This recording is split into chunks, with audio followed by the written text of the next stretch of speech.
حضرت انس رضی اللہ عنہ بیان کرتے ہیں، میں نے نبی اکرم صلی اللہ علیہ وآلہ وسلم کو یہ ارشاد فرماتے ہوئے سنا ہے، اللہ تعالیٰ فرماتا ہے، اے آدم کے بیٹے، تم جب تک مجھ سے دعا کرتے رہو گے اور مجھ سے امید رکھو گے، میں تمہاری مغفرت کرتا رہوں گا، خواہ تمہارا عمل کیسا ہی کیوں نہ ہو، اور میں کوئی پرواہ نہیں کروں گا۔ اے آدم کے بیٹے، اگر تمہارے گناہ آسمان کی بلندی پر پہنچ جائیں اور پھر تم مجھ سے مغفرت طلب کرو تو میں تمہیں بخش دوں گا۔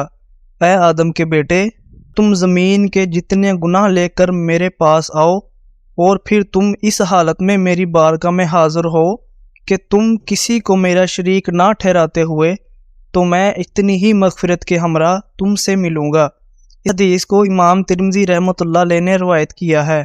وہ فرماتے ہیں یہ حدیث حسن ہے۔ حضرت سعید خدری رضی اللہ عنہ بیان کرتے ہیں، نبی اکرم صلی اللہ علیہ وآلہ وسلم منبر پر تشریف فرما ہوئے، ہم سب لوگ آپ صلی اللہ علیہ وآلہ وسلم کے ارد گرد بیٹھ گئے۔ آپ صلی اللہ علیہ وآلہ وسلم نے فرمایا، اپنے بعد مجھے تمہارے بارے میں اس بات کا اندیشہ ہے، تمہارے لیے دنیا کی آرائش کو کھول دیا جائے گا۔